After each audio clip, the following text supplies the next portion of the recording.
morning. Good morning, Mr. Today we'll hear from Kenzie Wexler, and her thesis statement is this: intentionally engaging in beauty trends in order to be beautiful is a violation of the transcendentals and is therefore detrimental to women's physical, mental, and spiritual life. Please welcome Kenzie.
Close your eyes and picture something beautiful.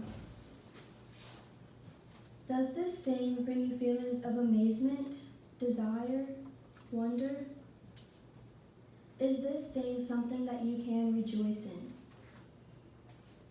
Now I want you to picture yourself. Do you rejoice in the way that you look, or do you reject it? You can open your eyes. Before I dive into my argument, I will provide historical examples of the relationship between women, beauty, and culture.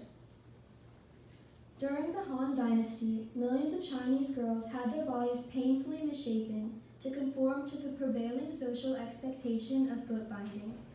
The girls who participated in this process were between the ages of 4 and 10 years old.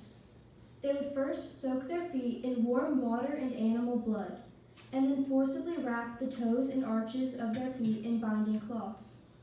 The toes and arches were then forcibly broken until they could no longer grow. These feet were preferably no longer than 3 to 4 inches long. After this process, women were seriously impaired and could no longer leave their homes without assistance. During the Italian Renaissance, women were supposed to reflect their husband's status with their appearance. They showed their husband's wealth with fleshy arms and hips, along with having dark brown eyes and a snow-white complexion. In order for women to be beautiful, the physicians of this time period offered harmful advice, such as putting black ink in their eyes and putting leeches on their faces to drain their blood and give them a snow-white complexion. In Victorian England, women wanted pale skin, rosy cheeks, and a thin hourglass figure. These standards primarily overlapped with the deadly symptoms of tuberculosis going on during that time period. Women with tuberculosis had unhealthily pale and tender skin, skeletal thinness, and glinting eyes.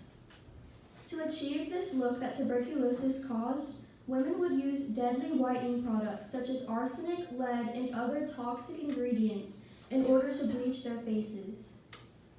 In each of these examples, women went through great harm to unnaturally alter their bodies in pursuit of the current beauty trend of their time. More importantly, these are examples of a rupture between what is good and what appears to be beautiful. These historical trends seem barbaric and extreme, but where are we today? Are these women being rejoiced in or rejected? Intentionally engaging in beauty trends for the sake of being beautiful is a violation of the transcendentals and is therefore detrimental to the woman's physical, mental, and spiritual life. Truth, goodness, and beauty, and maybe unity, are known as the three transcendentals by which the worth of anything can be judged. Truth is about the relationship between reality and the intellect, and goodness is about reality and the will. However, beauty is being as enjoyed, as rejoiced in. Beauty should not ever impel a woman to want to change her appearance. Beauty is about rejoicing in reality, not an ignition of insecurity or fear or rejection of reality. In other words, true beauty should not ever entice one to harm oneself to appear a certain way. One's experience with beauty should never be skin deep. God, the way of beauty, is all good, all beautiful, and all true. The experience of true beauty is an echo of the infinity of God. By being created in God's image, each person is created objectively beautiful. This is something that is given as a gift by God that cannot be taken away. Humanity encounters God in all the beauty that they experience. Because of this, it is such a good thing to see oneself as beautiful. God delights in his creation, which includes all mankind. Instead of focusing on the view of God, today's society stimulates vanity. Vanity is the inordinate desire for external glory. When someone is vain, he worries about his appearance to others and is therefore changed to the world's approval. Beauty trends will be defined as popular or mainstream tendencies caused by the view of beauty in a society at a particular time. They are dependent on the way that society views beauty. Although certain beauty trends are not sinful within themselves, any beauty trend is sinful when someone believes that they must partake in it to be beautiful. Pope Francis, in a homily, says, "Vanity is like someone who puts on too much makeup and fears the rain will wash it away." The idea that someone has to earn their own beauty is a recipe for misery. The opposing virtue to vanity is magnanimity. Magnanimity keeps our natural instinct for glory on the right path, directing it to the one who alone bestows true glory. When someone is magnanimous, she does not believe she must engage in beauty trends to be beautiful. This stance should not be viewed as a rejection of beauty trends, but instead as an acceptance of true beauty. In order to truly be happy, one has to see them as God sees them, as his beautiful creation. But what does this have to do with today? Women are growing up in a culture of photo manipulation and editing. Today, more than ever, women have such easy access to filters and photo manipulation apps. A recent study found that 90% of women report using a filter or editing their photos before posting to even out their skin tone, pinch and add volume, reshape their jaw or nose, shave off weight, brighten or bronze their skin, or whiten their teeth. One of the most common apps women use is Facetune. This editing app turns your face and body into digital Play-Doh, where you can mold, pinch, and add volume wherever you want. When a woman edits herself for social media, she has limited her view of herself to the newly constructed face the body has given her. Because of this reality, many women struggle to see the beauty within themselves after being edited in such a way. Is the woman truly rejoicing in the body that God gave her by editing herself online, or is she rejecting it? Studies report that 52% of girls on social media exemplify behaviors associated with eating disorders. This adds to the fact that society's taste of beauty is flawed. Instead of the woman being rejoiced in, the woman is being rejected or replaced. Even if it is not the intention, when a woman edits herself for the sake of social media in an unrealistic way, she is creating a false reality for the viewer. Continuing with the definition of vanity, the inordinate desire for external glory, editing oneself on social media with the intention of appearing beautiful to others is vain. Another way in which women are being rejected is through the cosmetic industry, which tells them to be anything they are not. The cosmetic industry uses a simple marketing strategy of creating false beauty flaws and selling you products to fix those flaws. Research has shown that viewing magazines that contain distorted images has a negative impact on the viewer's emotional, psychological, and even physical health. With that being said, many magazine companies manipulate and distort their images of their models in order to attract readers and sell their products. By manipulating these models or neglecting them of the nutrients they need, is the cosmetic industry rejoicing in these women's bodies or rejecting them? When women see unrealistically thin models with no physical flaws, they will start to wonder why they do not look that way. This is problematic because these models set an unattainable standard. Nathaniel Brandon, an American psychotherapist and author, explains that low self-esteem from viewing these images can become extremely severe and eventually lead to anxiety and depression. Plastic surgery is another way in which the industry tells women to fix their insecurities. Plastic surgery procedures include breast implants, nose jobs, lip augmentation, and more. Similar to editing oneself online, many women get plastic surgery as an easy out to no longer be insecure. Is the cosmetic industry rejoicing in these women by telling them they must change the way they look through mutilating and cutting up their bodies, or is it rejoicing or rejecting them? Cosmetic plastic surgery for the sake of physical perfection is a violation of the transcendentals and is therefore detrimental to the woman's physical, mental, and spiritual life. As society progresses, the way that people view beauty changes. While today's culture is different than the Han Dynasty and the Renaissance, the harm of beauty trends is just as barbaric and intense. Women today are living in a reality of rejection instead of rejoicing. They are being told that in order to be beautiful and accepted, they must conform to the beauty trends that society has established for them. Although beauty trends are mainly oriented towards women, studies show that men and women are equally affected by body dysmorphia, and about 40% of men are dissatisfied with the way that they look. Our bodies were not created to please the eyes of others. By being surgically altered to look a certain way, deprived of the nutrients they need, or unnaturally edited online. In order to escape the chains of vanity and be fulfilled, women must practice the virtue of magnanimity and see themselves through the eyes of God.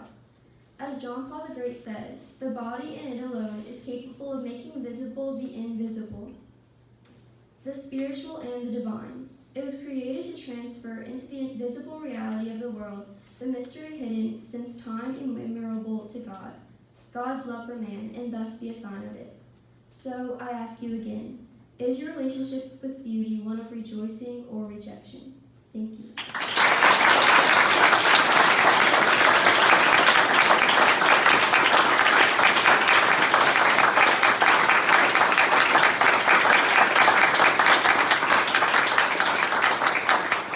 Do you have any faculty questions?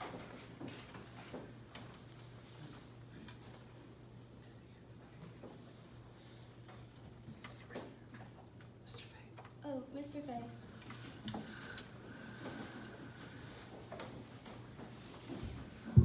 Thanks, Kenzie. I recognize that the trend that you pointed out, I think there's also a similar trend that involves usually pop stars or something like that, essentially making a push just targeted towards teenage girls, like, love yourself the way you are, you're beautiful, no matter what. Do you see that as in line with what you are saying, or is there some nuance there, or some distinction you want to make? Do you understand what I'm saying? Then it seems like the mainstream culture is pushing two messages. Can you explain that to me? So there's two movements going on. There's the body positivity movement, which I think you're talking about, Mr. Fay, where celebrities will post images talking about like loving yourself, and trying to talk about like accepting your body just the way it is.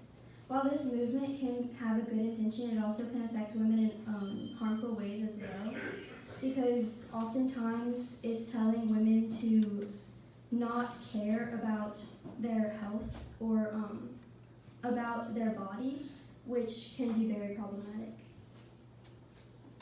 Thanks.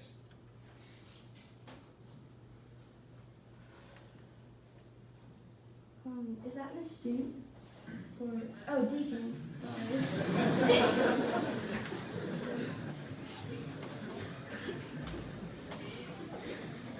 Kenzie. Obviously, you did a great job. We had some technical difficulties. I just want to give you the opportunity to maybe tell us what was on the slides and why you chose them to accompany your presentation. Thank you. So the first slide was of foot binding. It was of a foot that was, it was of an x-ray of the foot, and it was curved like this because of how it was broken. The second slide was of the Renaissance and the beauty standard then, and then the third slide was of Victorian England. And then as I progressed throughout my presentation, I talked about plastic surgery, which I had an image of plastic surgeons, and then I talked about photo editing, which was a before and after picture of a young girl being edited on Facetune. Thank you. Thank you. My question would be about cosmetology. So what is the distinction between embracing the beauty that's already there and maybe enhancing it versus rejecting it by manipulating it to where it becomes something different? Thank you for your question. So, I talk about the cosmetic industry, and I talk about advertisements that tell women to be anything that they are not, to fix their insecurities in that way. But I also talk about plastic surgery in the cosmetic industry. But the cosmetic industry is not problematic within itself with certain products, like makeup is part of the cosmetic industry. There's lots of products in the cosmetic industry that are not sinful within themselves. However, whenever a woman participates in these trends in order to be beautiful, that is to say that she doesn't feel beautiful without these trends, that's whenever they become sinful. Thank you.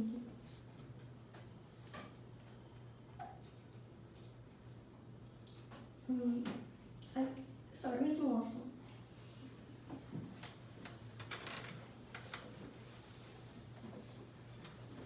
So going on, based on what you just said about cosmetology and makeup products and whatnot, it seems to be over the last few years, it's been over-contouring, changing the shape of your nose, changing the shape, over-emphasizing certain things to bring out. Can you speak with regards to what you just commented on, how that is not necessarily as simple as perhaps cosmetic surgery, in that every day you're putting your contouring on to present yourself in a way that God did not make you? Thank you for your question. So there obviously is a big difference between putting a lot of contour on and changing the structure of your face to appear a certain way, and also wearing like a simple amount of makeup. If the woman understands that beauty is not something that she can either put on or take off, she will not be abusing the ability to wear makeup. So wearing makeup is alright as long as the woman is not using it to glorify herself, but to glorify God. And oftentimes when a woman does not see herself in the eyes of God, she will abuse makeup, which will often lead to her like changing the structure of her face, as you said, with contour. But doing so, she will abuse makeup because she feels more insecure and doesn't recognize her own beauty within herself. Thank you very much. Thank you. Miss Stu, or I'm sorry.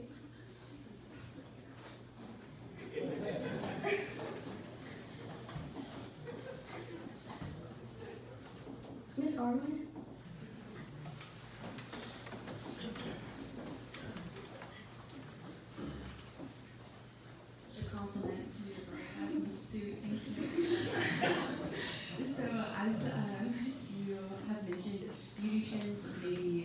towards the feminine, but virtue is for all people. So how would you say men and women can practice the virtue of magnanimity that you're suggesting? Thank you for your question. Seeing yourself through the eyes of God is something that a man and a woman can both do. So it's recognizing your beauty, or recognizing that you are created objectively good and beautiful by God. One thing that has helped me is, instead of looking in the mirror and trying to find your insecurities, look in the mirror and see the person that God created you as, the person that God died for. He didn't die for the version of you that's picture perfect on social media, or the version of you that seems perfect in everyday life. He died for the real you, the version of you that that has insecurities and that feels insecure at sometimes. So those insecurities aren't bad within themselves, but just trying to see yourself as the person that God died for. Thanks, Kenzie. Thank you. Mr. Ransom.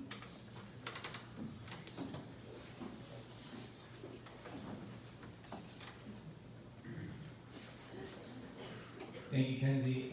You captured my interest with this idea of editing that you discussed, and I think there's a parallel conversation going on right now within bioethics about genetic editing. And as genetic tools become available, I think we'll see similar discussions and similar problems actually come to light in terms of how far you can take editing at a genetic level. And so my question is this: I think at the root of both of these areas is the idea of insecurity, and it seems to be a root cause in this case that you also described. And so I'm wondering what role insecurity plays, and are there remedies that we could look for within the physical, mental, and spiritual areas that you commented on in your capstone? Thank you for your question. In every culture, there is a physical perfection. In ancient Greece, there were statues of men who were deemed to be physically perfect. In each culture and society, there's a certain unattainable that is shown as something that everyone wants to strive for. Something that we can look at to kind of help us understand this is Christ in the incarnation. Each person, maybe they're not realizing it, but by trying to reach physical perfection in the human form, they're looking for Christ. Because Christ is perfection in the human form. He's God, and God is beauty. So kind of making that comparison can be helpful. And what was the second part of your question? I'm curious if there are remedies we could look for within the spiritual, mental, or physical areas that you described in your thesis to deal with insecurity. Like how might a young person today find a different path with maybe some tools to help them deal with insecurity? Thank you. There is a Dove campaign going on right now that maybe y'all have heard of. It's like kind of like a body positivity movement, but it's more so of exposing the Photoshop in magazines, or exposing the edited images that women see a lot of the time on social media.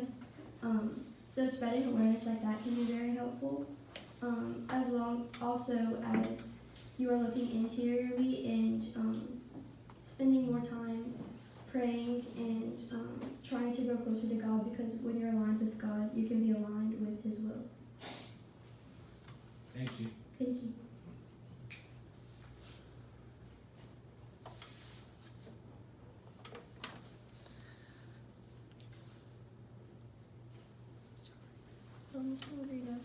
Mr. Andrea.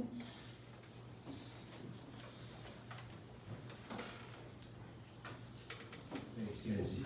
Kenzie, I'm curious about the role of something like Instagram in these problems that you're highlighting.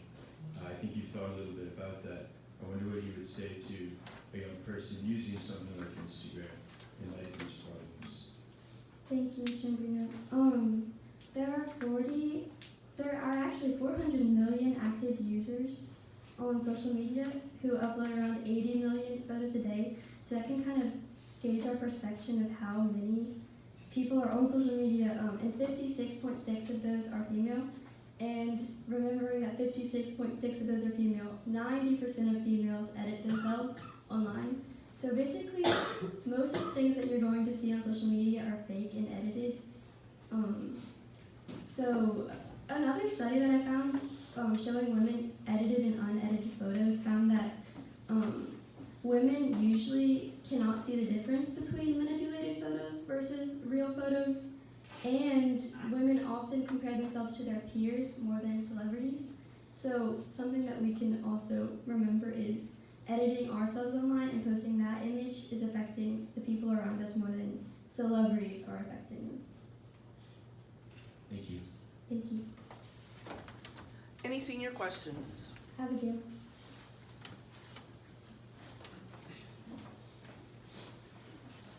So obviously, like this problem affects both men and women because just like a girl can alter herself, so can a guy to like make him look bigger or taller, however he wants. But why do you think that this problem is so more affected towards the female? Thank you for your question.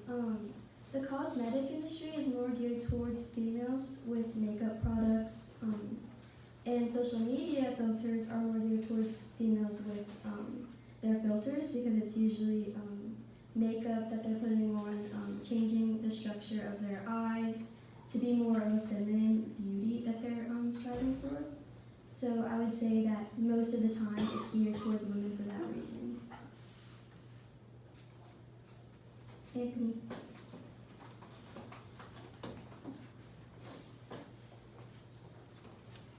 Thank you for your presentation, Kenzie. Thank you. So I was wondering, should you edit your photos at all on Instagram, like man or woman? Thank you for your question.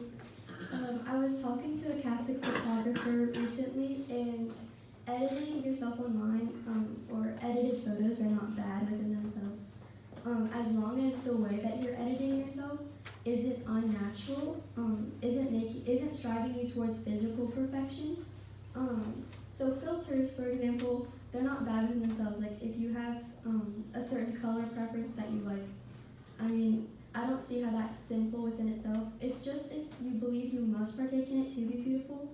Also, editing yourself online is very easy to change the structure of your body, the structure of your face, so just being aware of that and being aware that that version of you isn't the you that God died for, and being aware of the fact that the real you is beautiful and objectively beautiful. Mika.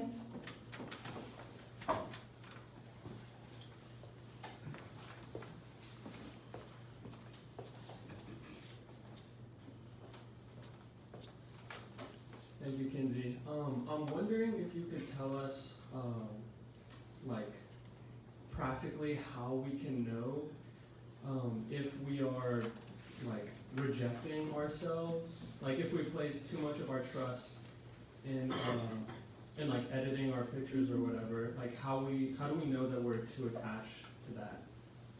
Thank you for your question.